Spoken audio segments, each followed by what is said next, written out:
Je suis Mélanie Franco, je suis enseignant-chercheur à l'Université Paris-Cité et j'effectue mes travaux de recherche dans l'unité INSERM intitulée Biologie intégrée du globule rouge.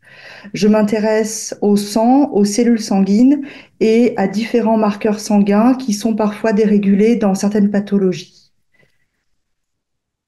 Donc plus particulièrement, je m'intéresse à la maladie à corps de Lévy, qui est une maladie neurodégénérative et dont le diagnostic est parfois difficile.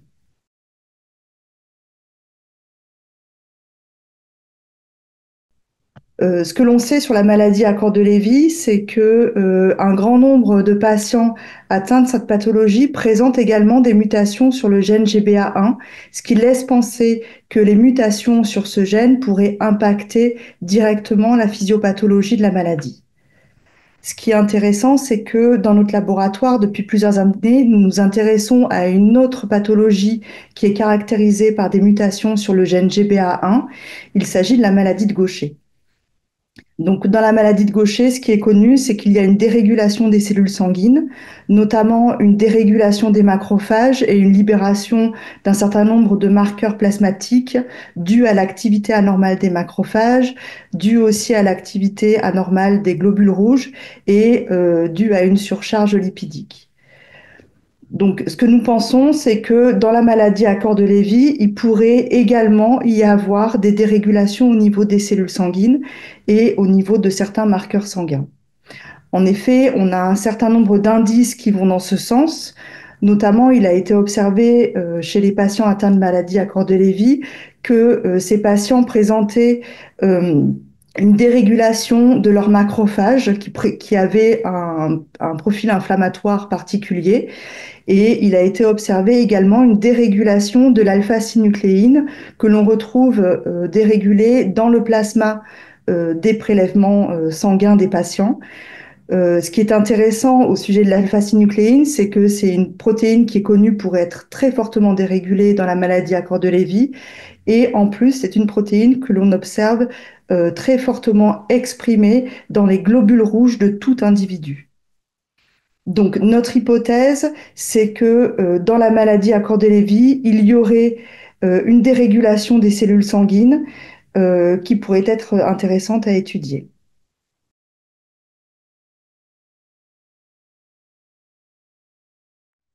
Nos objectifs sont de travailler sur des prélèvements sanguins issus de patients atteints de la maladie à corps de Lévy. Tout d'abord, nous envisageons de doser les différents facteurs plasmatiques connus pour être dérégulés dans la maladie de Gaucher. Et dans un deuxième temps, nous envisageons d'étudier plus particulièrement l'expression de l'alpha-synucléine ainsi que sa localisation et ses niveaux d'agrégation dans les globules rouges des patients atteints de la maladie à corps de Lévy. Donc, au niveau de la méthodologie, ce que nous envisageons, c'est de travailler sur deux groupes de patients. Un groupe de patients atteints de la maladie à corps de Lévy qui présentent également des mutations sur le gène GBA1, comparer les résultats avec un autre groupe de patients atteints également de la maladie à corps de Lévy, mais ne présentant pas de mutation sur le gène GBA1. Et nous comparons ces résultats avec un groupe de sujets contrôle. Donc, dans un premier temps, nous nous attacherons à mesurer les différents niveaux d'expression des marqueurs plasmatiques qui sont connus pour être dérégulés dans la maladie de Gaucher.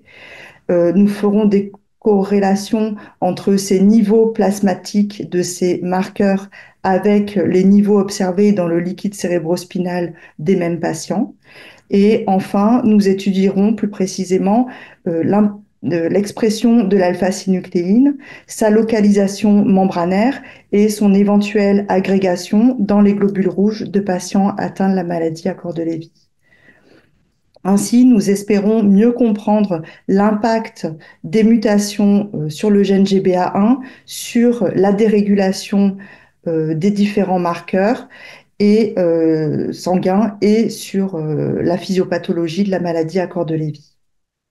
Plus précisément, nous allons étudier les marqueurs sanguins qui sont connus pour être dérégulés dans la maladie de Gaucher, à savoir des cytokines telles que le CCL18, qui est un marqueur d'origine macrophagique, ou bien l'activité chitotriosidase, des marqueurs lipidiques tels que le lysogl1 ou le glycosylsphingosine, ou bien des marqueurs d'origine érythrocytaire tels que la sémaphorine 7,1.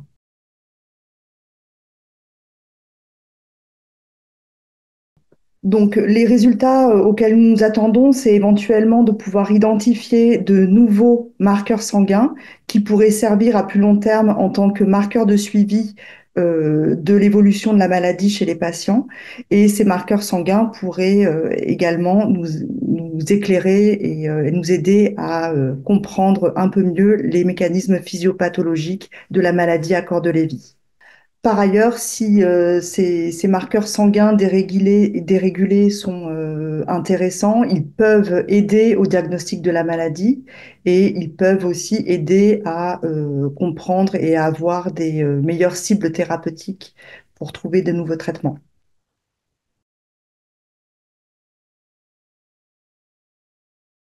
C'est un travail qui va se faire en collaboration avec le Centre de neurologie cognitive de l'hôpital Lariboisière et qui va être aussi en collaboration avec l'unité INSERM Optimisation en neuropsychopharmacologie. Je remercie l'Association des aidants et malades à Corps de Lévy pour son soutien financier.